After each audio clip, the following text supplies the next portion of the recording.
Travis Wayne Goodsell. Now that conference is over with, I'm expecting the video I did a month before April conference 2021 to die down, and so I was going to do this video, and as I'm doing it, looking at real time, all of a sudden we're getting a boost of views. Apparently we've got some bad, naughty Mormons. Nelson in conference over the weekend ordered all Mormons to not watch the news and not watch social media. Go back and listen to yourself. You have the separate conference of Nelson's talk on their general conference. Oh, you're not allowed to watch YouTube. Social media.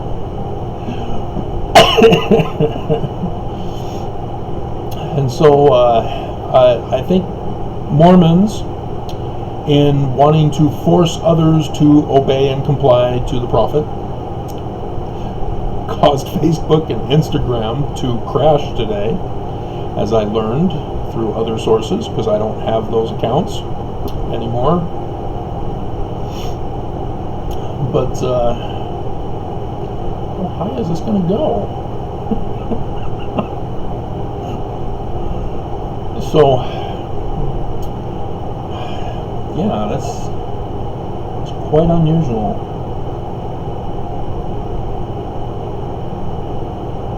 Okay, so Friday, October 1st, it was at 3,086, and now it's at 3,201, right?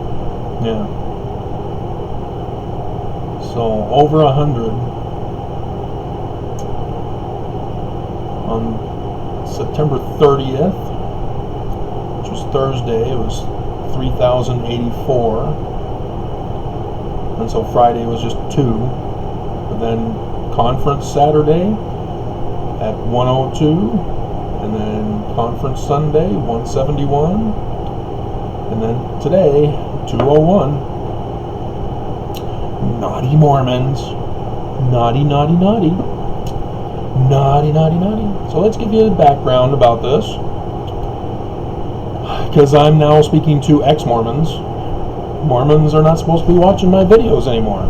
And guess what that means? No more thumbs down. If there are thumbs down, it means Mormons are wicked, just like Attila the Hun.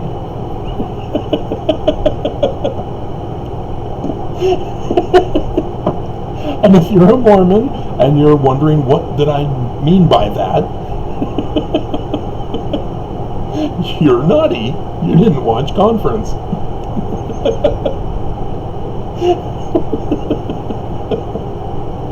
So most of it comes from YouTube searches. Pretty much all of it. Which means Mormons were typing it in for general conference.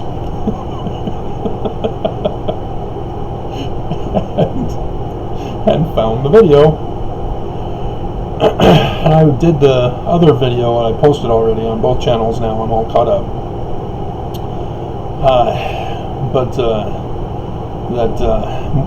I had a Mormon already draw first blood, having not listened to Nelson, listening to Nelson.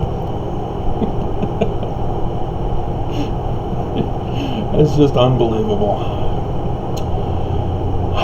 So, the video is titled LDS Church to Abolish. Now me, the church, I believe the Book of Mormon is true, just not history. The church, because they call it history, have no other option now but to abolish the Book of Mormon. This is what I've been trying to get across, and Mormons don't get it, and ex-Mormons don't get it. Ex-Mormons are confused. You don't know, Travis. What are you talking about, Travis? So I'm not going to get used to talking to ex-Mormons now, because Mormons are good, right? They're not going to disobey the prophet.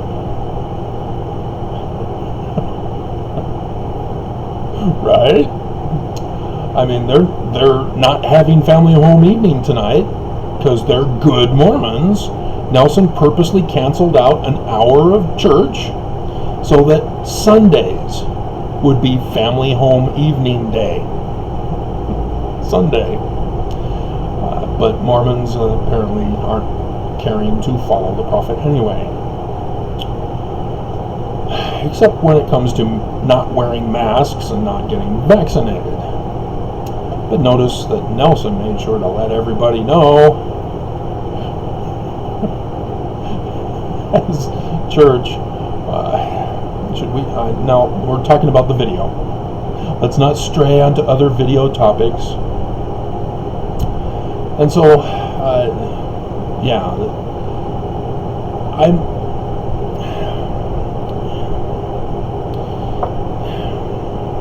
how do I go about setting this up for you?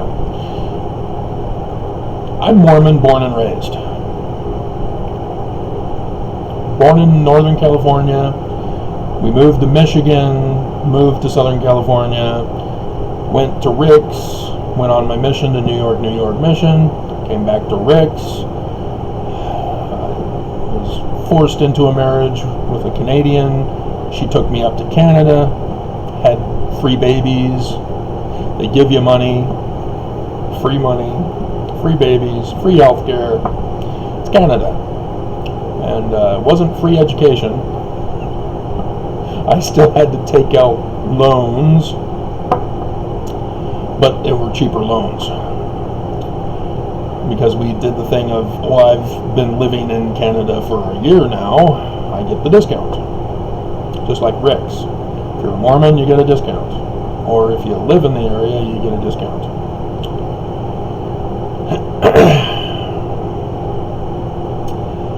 And went to the university up there, Lethbridge, Alberta. They've rebuilt the whole thing. I looked on Google way back in 2015 to 17, and it was gone. The whole university was gone. It was just paved over. Well, not paved over. It was just dirt. And I was like, what? What's going on? Is my university gone? And I looked at the city, and wow, yeah, a lot of businesses are gone that were once there. You know, the hotel and one of the McDonald's. Well, both McDonald's is, and then they went and bought out the Burger King. But yeah, lots of memories. Even in my fire department, gone. So yeah, all those memories are gone. Even my home that we had up there in Canada, gone. So,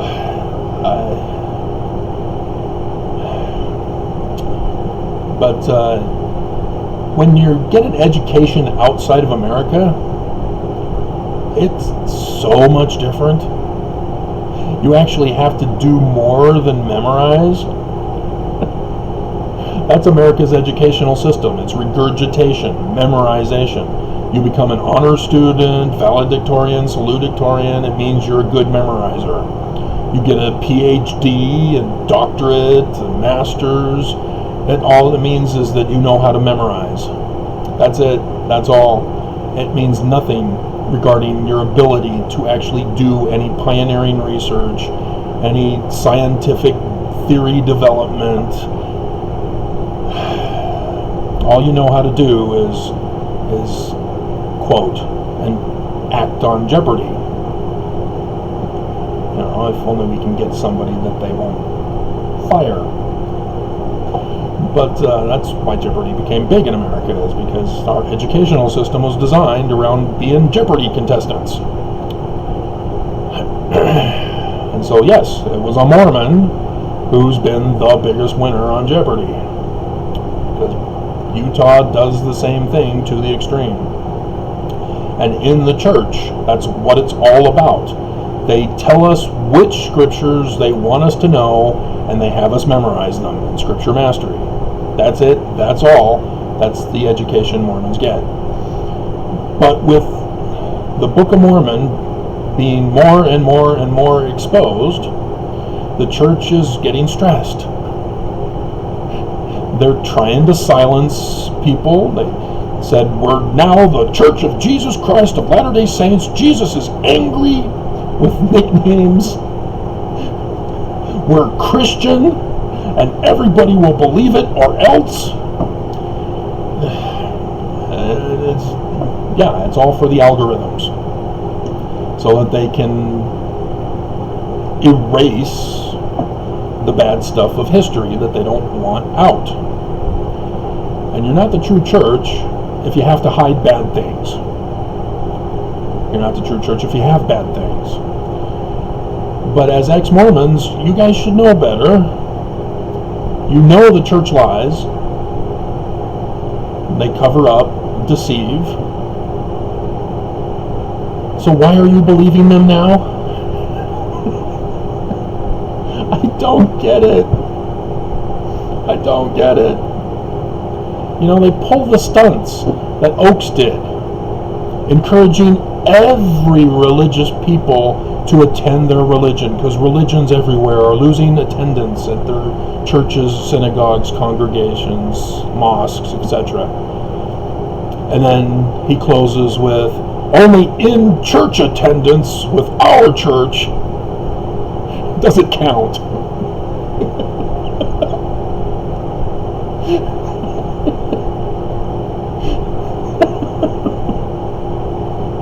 Oh dear God. This is how evil is dumb. You know, I know Dark Helmet said that good is dumb. He was wrong.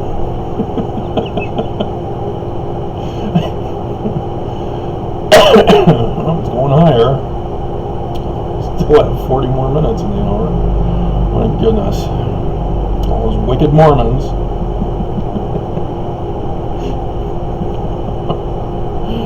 And so, yeah, this video about abolishing the Book of Mormon deals with it, because the church can't keep this going forever. They can't keep lying about what everybody else in the world is already knowing is a lie. It just won't work. You know, it's like the Book of Mormon was mostly written by Sidney Rigdon. Why are you saying that Joseph Smith translated it with the gift and power of God by a rock and a hat? Because it used to be a rock, or it used to it used to be Joseph leaning over the plates translating, and that's what I grew up believing. You know, I didn't know, other than I'm told, and I memorized it. That's not knowledge, that's memorizing. And so, with my education at the University of Lethbridge, I had an opportunity to take Biblical Hebrew and Greek, the Bible languages.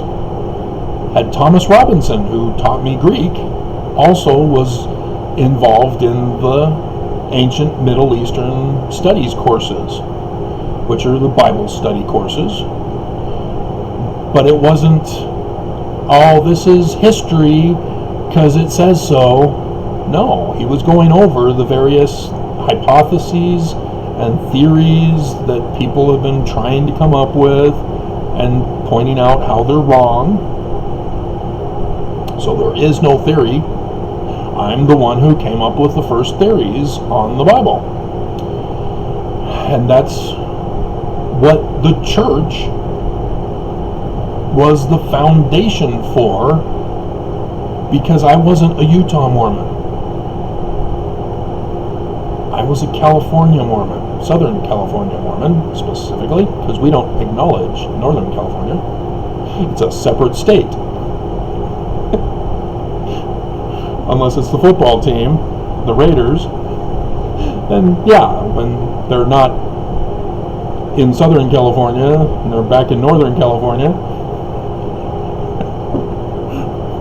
they're still my favorite team.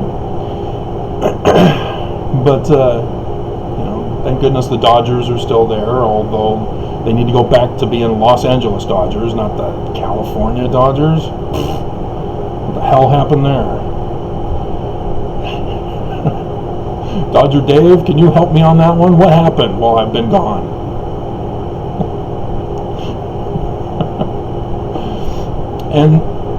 And so, for me, as I read the scriptures, so that I can answer my born-again Christian peers who are laughing at me, you can't have coffee.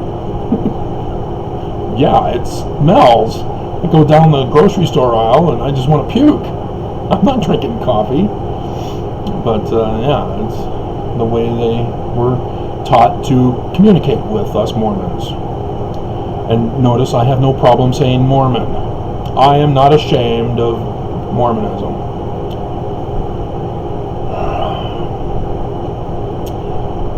And so, by my doing my own study and research on the scriptures, and my parents, they grew up in rich families, so they had all of the church library books. So we had a church library, and I had access to the original Bruce R. McConkie's first edition of Mormon Doctrine with fence sitters. And the Catholic Church is the great and abominable instead of the Church of Jesus Christ of Latter-day Saints. And other fun, racist, sexist, bigoted, hateful things. And others, the Doctrines of the Gospel by one of the Joseph Fielding Smiths. Answers to Gospel Questions, also by one of them. I think it was the younger one who was the big writer, although maybe the father did the Doctrines of the Gospel. Or Doctrine of Salvation, maybe that was him. Anyway, whatever, doesn't matter, they're all the same.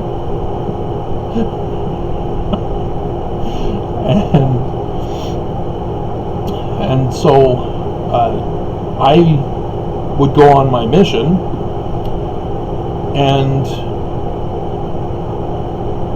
I spent my mission on my downtime, which was quite often, thanks to the companions I had, going through and reading from cover to cover the whole Bible. And it took me till the first 2 nights back in Rexburg after my mission to finally finish Revelation. And if you don't understand, I can't just read. I have to study. I annotate. Purple, the purple marker, that was for latter days. And I was amazed at how many latter-day scriptures were in the Old Testament. I thought that was strange. But sure enough, I marked all that applied to the latter days, not just Isaiah. And so, when Utah Mormons are talking about the doctrine of the church and scriptures, I'm like, no, this right here. And I remember the Woolies. I'm sure they're long dead because they were elderly couples on the mission. So it's been, 20 years plus? So yeah, if they were in their 80s, I'm sure they're dead. And if they're not dead, I'm sure they're dead from coronavirus. But it was just weird hearing the doctrines from Mormons here in Utah. And in the way that they ran their district or their zone or the mission as APs, that was even more bizarre. It's like, dude, do you not know our doctrine? Do you not understand that what you're doing is Lucifer's plan of happiness?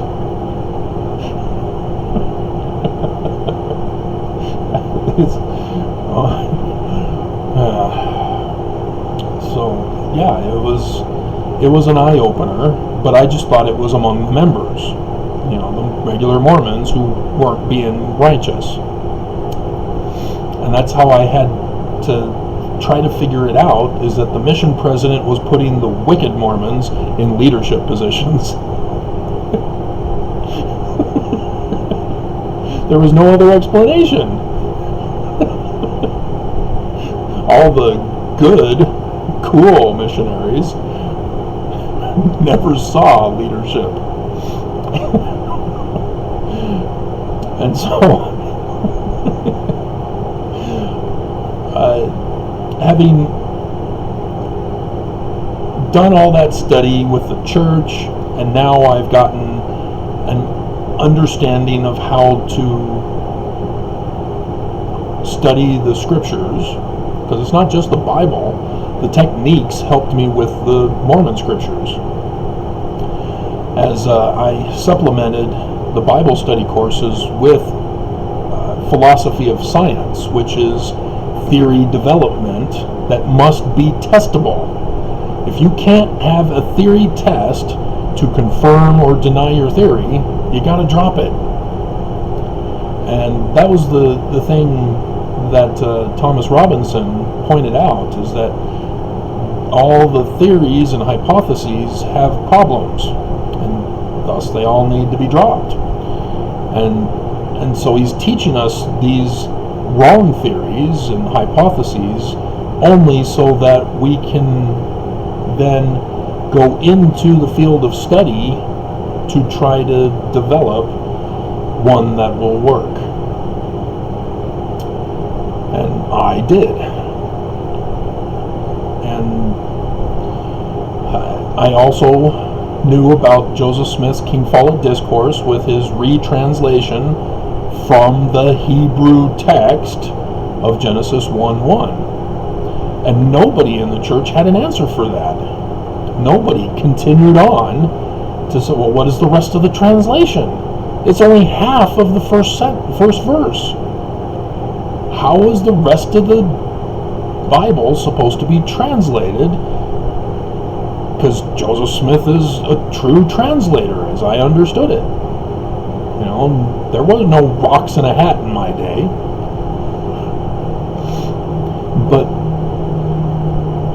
as I pursued studying Hebrew, my Hebrew instructor, Walter Emanuel Offrecht, had informed me and made it clear to me that there is no other translation of the biblical Hebrew text. What the Jewish Publication Society has for the English translation is the one and only translation. And the church won't even acknowledge that. And he said in our class that before the Masoretes, it was stripped of all the vowel points and added vowel letters, and it was just consonantal text, and all lined up in a row, no spaces of words. And that gave me a clue, along with some of the observations that scholars in Paleo-Hebrew had noticed. And he gave us some examples, like the word for day or water is also contained in the word for heaven. And they are sure there's got to be something to that in the origin of Paleo-Hebrew, but nobody has figured it out yet. And so you probably have heard that Paleo-Hebrew is Proto-Sinaitic because of William Foxwell Albright. He's wrong. That's Semitic. In other words, Mesopotamian. And when were the Jews taken captive by Babylon? Not until 600 BCE. Technically 586. And And so clearly they got assimilated into Babylon as Paleo-Hebrew went extinct. And now they use the script with the Semitic language in its place. And everybody now assumes that that's the older language, Mesopotamia. Dumb. No. I was denied an interview. A guy reached out to me and says, I want to interview you. And I responded, and he responded back, wow, I really want to interview you. And so just, tell me when is good for you. And so I told him when was good for me, and then had watched what he had recommended from another channel on YouTube, and I saw one that caught my eye about the origin of language. Is it Mesopotamia or Egypt? I already knew the answer. Egypt. And so the doctor that was being interviewed in that video said Mesopotamia. And so I informed the guy that what I had done, what I had watched, and I showed how it was wrong. Gave examples through science. And I haven't heard back from him yet. It's been several days now. So, yeah, he's not going to interview me. And that's what ex-Mormons you don't understand. Is that Mormons use spiritual witness, claim everything is history, but you guys, you hear from people that it's not history.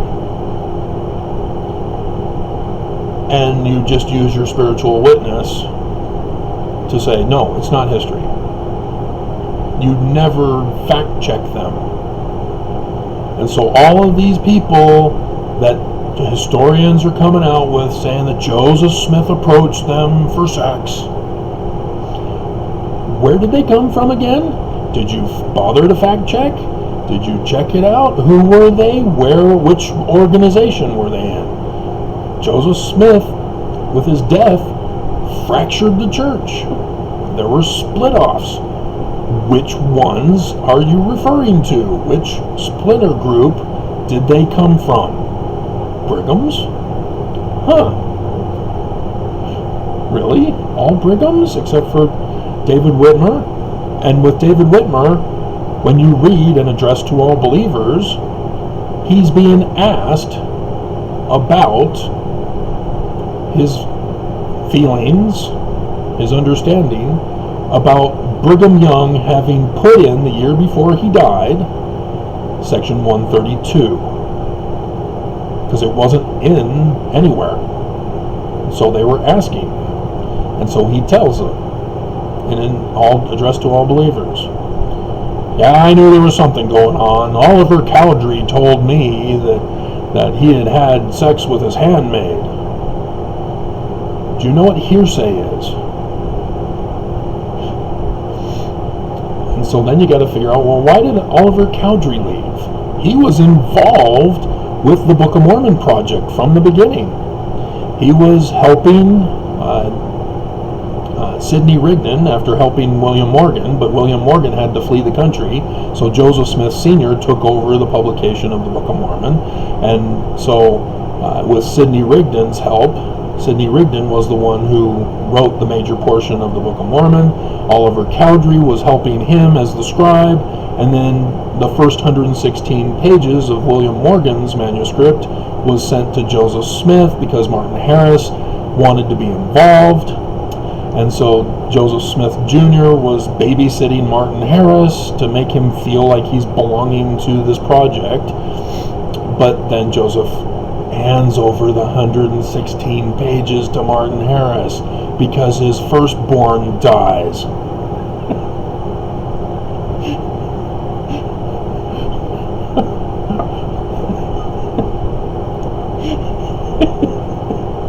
And then as you decode section 3 of the Doctrine and Covenants, you realize it's not the Lord talking to Joseph.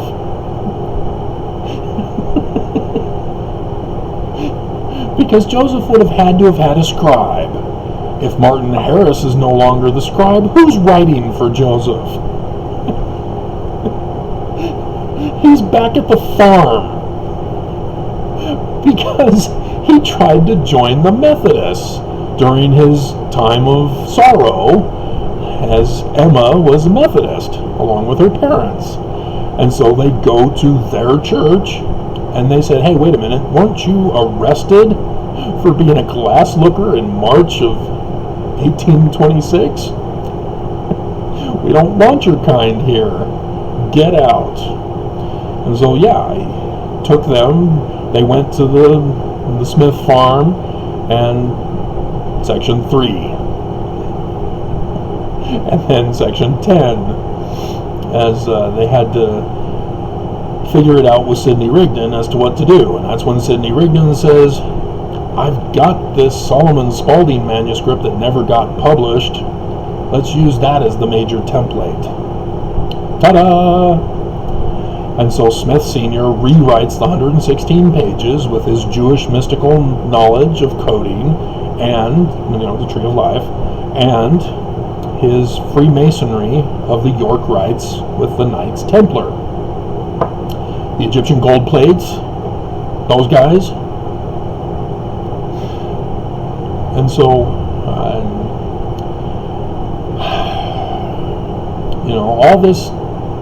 all this stuff that the church is purposely hiding from you. And instead, you're arguing with Mormons over a rock and a hat. And none of you are even clever enough, like I am, to say, well, if he's using a rock and a hat, he didn't need the plates. And thus didn't even really need Moroni, which was really Nephi.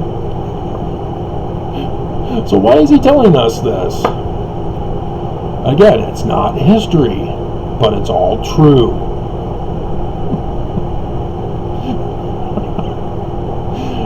And so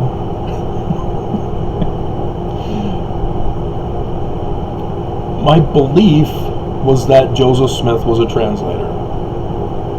And I had faith that Joseph Smith was a translator, and pursued my scientific research and investigation that Joseph Smith was a translator of the King Follett Discourse from the Biblical Hebrew text. And sure enough, through science, I found out William Foxwell Albright is wrong. Everything was wrong in his theory. Oh my God. How was he the top guy on this field? Even his decipherment was just a little pamphlet size. I did the video once where I had the picture of his research versus all my research. It's just unbelievable how people in professional positions in doctorships are the dumbest people on earth. And they just get away with it because they're a doctor. Nobody questions them. Oh, dear God. And so, yeah, we're now putting out more dumb doctors. More PhDs of ignorance. Because it's all just about memorization. They learn the lingo of their career field so that they can sound smart, but they have to memorize it all. And it's just unbelievable. Joseph Smith is a translator of Biblical Hebrew, or Paleo-Hebrew. That's how I figured it out.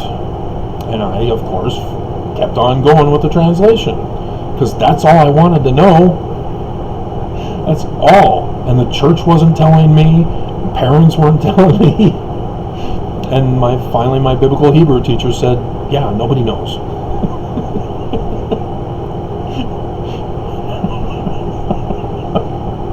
It's been extinct. Nobody knows. It needs to be deciphered. Again, restored or resurrected. So yes, I did it.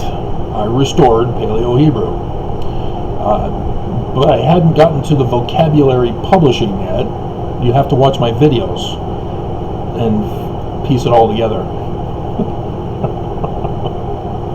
Because in November 4th, 2016, watching Fox 13 News Utah during the 10 o'clock hour, and it was right before 11 o'clock, I think, you know, the final segment of the day, they string you along, and then, I hate it when they do that. It pisses me off, and I no longer watch them. If you're going to string me along, I'm going to turn off the TV and never watch you again. Just like Sinclair, when they did the nationwide robot speech, I'm listening to those anchors, and I'm just, oh my God. I shut it off, and then the next day I'm searching on YouTube, and what do you know? It was done all over the nation, and everybody was making fun of them for it. You just can't trust anybody anymore. People who are supposed to be in career fields and are supposed to be experts. And so yes, same with Egyptian. Joseph Smith is a translator of Egyptian petroglyphs. You see, everybody's arguing about whether or not he can translate the text. He didn't translate anything from the text. He says right in the Book of Abraham text, referred to the facsimile at the beginning of this document. That's the manner of translation he was doing. So the examples or explanations were a precursor for his translation. He was making an identification and then went into the text to tell a story from the petroglyphs. And it's a legitimate practice. Because guess what I discovered?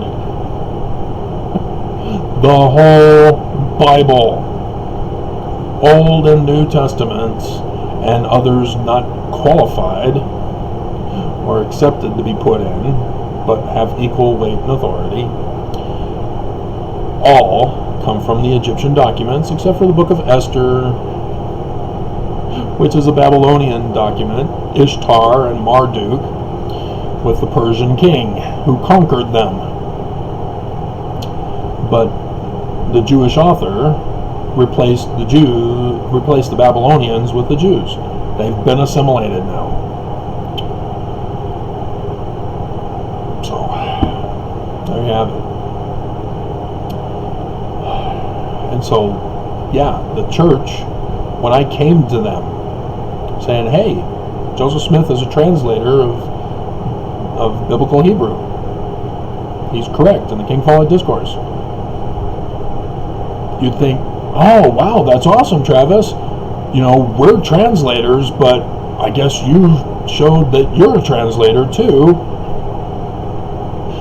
Yeah, that's what I originally thought, is that I'm not allowed to translate. as women in the singles ward were telling me that, oh, you're not allowed to translate. Only the president of the church can translate, Travis.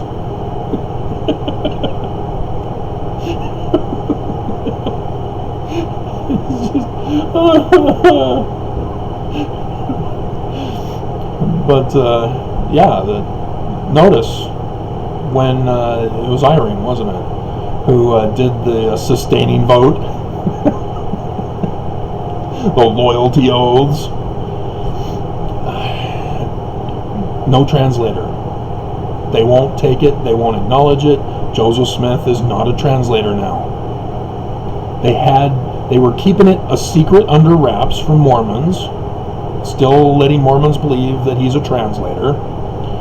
But in apologetic circles, John Gee, John Tvetnes, those guys, they all knew that Joseph Smith was not a translator, because the Book of Mormon is not a translation. And so, in order to protect the church from the scandal of the Book of Mormon not being a translation, they just kept it a secret. And only bad Mormons who go to the Tanner's house and buy their Mormonism, shadow or reality, find out other things that cause them to doubt and question the church.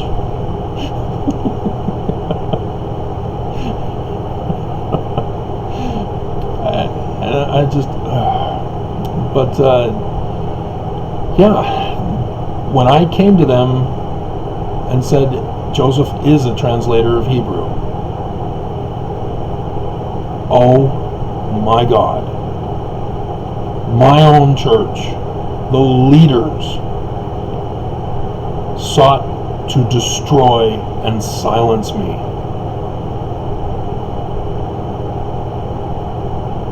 I've told you in other videos how I caught them. I saw the documents, the receipts of them having ordered and paid for my assassination. All because Joseph Smith is true? Really? He's a translator, so I have to die. Wow. Okay. Which temple, priesthood, endowment, covenant did I violate there? Are you sure you want to go down that road? But yeah, they won't let you know about me. That's why YouTube's algorithms have changed. That's why they bought out my website so they could shut me down. That's why they went to Amazon and shut me down. I was trying to let you guys know. And instead I found out we were in the latter days. And so I couldn't finish my research. I got the script published. It's available for free on Academia. I haven't checked to find out if they're allowing me to post videos and documents again. YouTube obviously is backing off now and allowing me. I should probably get out of this now. I don't need this signed in. As the number of views for that video continues.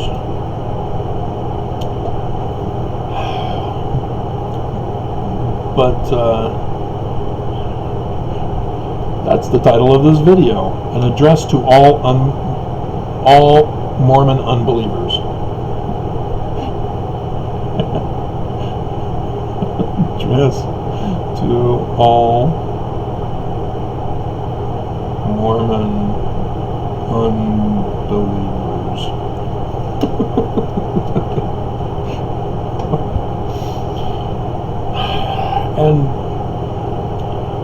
And I know as ex-Mormons, you want only information that destroys the church, that exposes them as liars, that exposes them as frauds.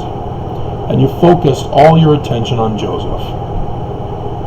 Because you think, well, that's the founder. If we can destroy the founder, we destroy the church. They tricked you. Brigham is the founder of this church. Remember, Joseph is assassinated by Brigham Young's orders and money. I think it was 20 pieces of silver, actually. Or 30. Can't tell. We don't have the receipt, but we do know that he and Heber went to the Warsaw Lodge, and that group was assigned by them to go do it. And that's why Brigham ordered John Taylor and Willard Richards to be in there to make sure it happened, because they were in Brigham's 12, and they were well rewarded. See, the guys who were shot by Joseph going up the stairs, they were given new suits for their court appearance.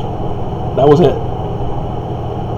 And you know, you have Mormons trying to come up with, oh, there was the curse of Pharaoh on them for having murdered Joseph. They didn't murder him. They got chased out. So who murdered Joseph? Willard Richards shot him in the back. And the church just ended. Nobody bothered to follow Section 107, verse 22. And Brigham Young started his own religion, but used Joseph's name. And as Nelson lied to us, used Joseph's talk to justify that as being an official name change. No! No! Jesus was never Joseph's Christ. Never. Amen. The Egyptian god who has a father and a son, Amen. That's why this Doctrine and Covenants says son Amen. And so Brigham is the founder of this church.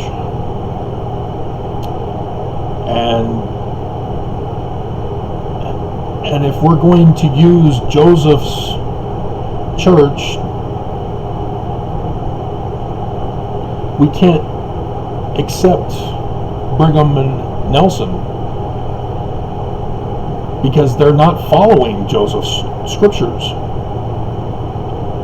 They are literally following the Great and Abominable Church. They just got caught last week in connection with the secret combination in America. They have members and they have leaders, Oaks, who's associated with members.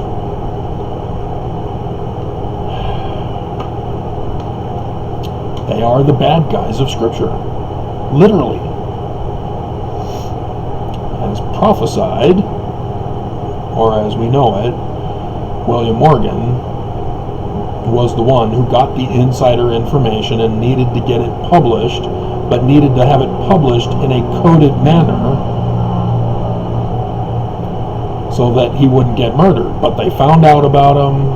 They had him falsely arrested 2 times, the second time on 9/11 in September.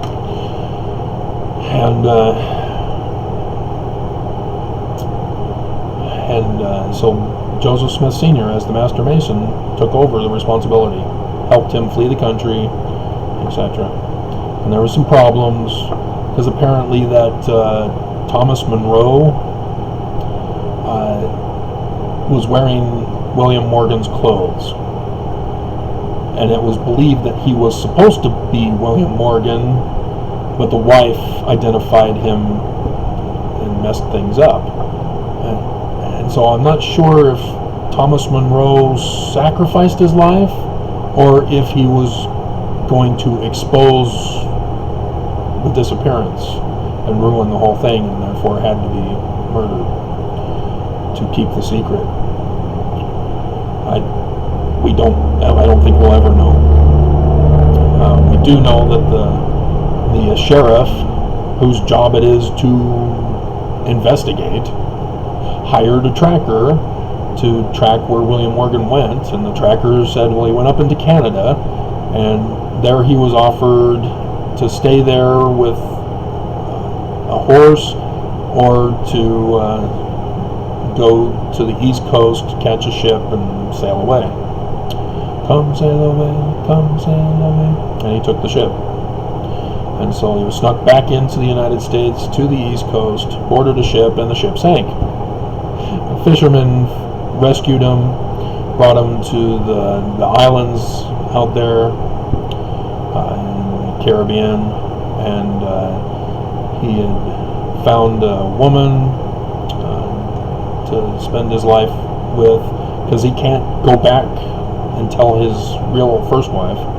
He has to lose everything to save his life, so that Joseph Smith Sr. can write this book in his place.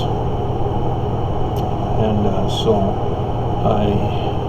he then went fishing again one day. It sank, had to be rescued again, and this time he, with the rescue, they took him to Honduras with his family, and they've been living there. And I found out about it from one of his descendants, who had posted an article online, and who has now since pulled it down. But it was fascinating to hear his version of what had been passed down through the generations as what happened. There were some errors in the transmission over generations, and I can understand that. John Solomon Fulmer was my third great grandfather, and our family knew that Joseph Smith had a gun. It's actually a pistol, and it was the single shot, not the 6-shooter. But the transmission with people who don't know anything about pistols and rifles and guns, messed those kinds of details up over time. And so when I did my research, I had to figure those things out with assassination.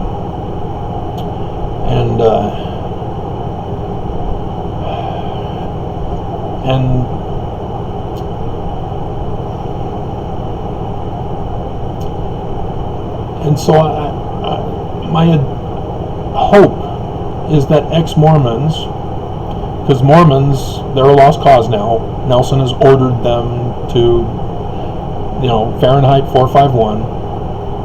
No more book reading. No more videos. No more entertainment of Babylon, which was hilarious. Oh my goodness, Babylon is not decoded in section 1, verse 16. It's the great and abominable church. And there Nelson is, the leader of the great and abominable church, making a false accusation to the world as Babylon. That which you falsely accuse in another reveals the same and worse fault in yourself. Oh, how true that is. The beam in the moat. And he reinforced it by saying, having Mormons obey the Sabbath day, which was created by Babylon. That was one of the things the Jews got assimilated into, was the seventh day. Oh, just hilarious. So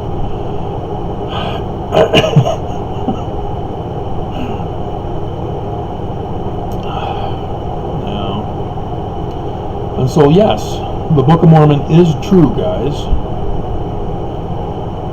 Joseph Smith and the Smith family are good guys. They weren't trying to con people or fraud people. I hope this will help trigger you to question those who are seeking to destroy the Mormon church, but through the same method that the church leaders are trying to destroy Mormons, with censorship and lies and deceptions, cover-ups. Because I hope my explanation of church history, even though it was brief summary, will help you understand some of the things that you had thought was the case, which was not what the church is telling us, but also that is wrong too. That Joseph and his rock and a hat thing, that was a distraction. That's all. You see, when Joseph Smith blew it, Senior said, okay, Joseph, you're now going over to this other Harmony, Pennsylvania, that used to be called Harmony, Pennsylvania, but before we moved here, it was changed to another township because the post office cannot deliver in the same state to the same name city in two locations. It causes too much confusion.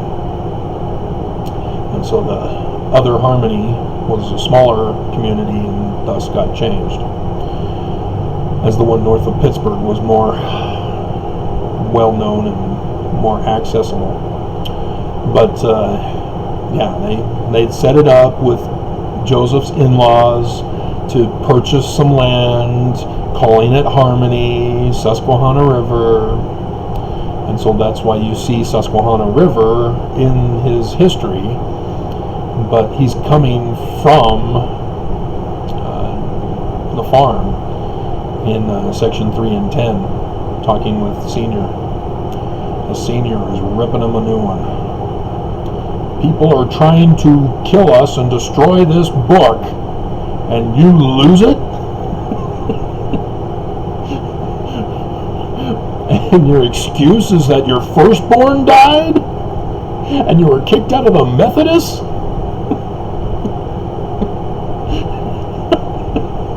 And so Oliver Cowdery now becomes the babysitter of Joseph Smith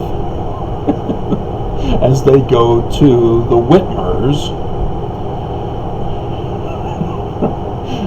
to have them believe that Joseph Smith and Oliver Cowdery are working on this book. Oh, dear God. So yes, if there are people tearing apart his room and Joseph is writing about how he has to move the plates to another location, no. Joseph Smith cannot be trusted. Oliver is there as a babysitter. The plates and the documents are with Sidney Rigdon, and he's in connection with Senior and most likely William Cowdery. You don't hear anything about William Cowdery, just as you don't hear anything about Senior. So, yeah. There's a reason why Senior became the first patriarch of the church. What does a patriarch do? He speaks for the Lord, giving blessings and prophesying that you're going to be the president of the church one day. Alrighty. So please understand, listen to my videos, check my channel. Don't just assume you know better than me. I did the work. I'm not memorizing what other people tell me to memorize.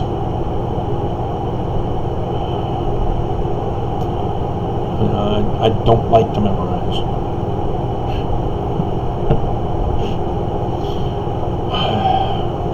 So I prefer having a reference book handy and available for me to just look it up.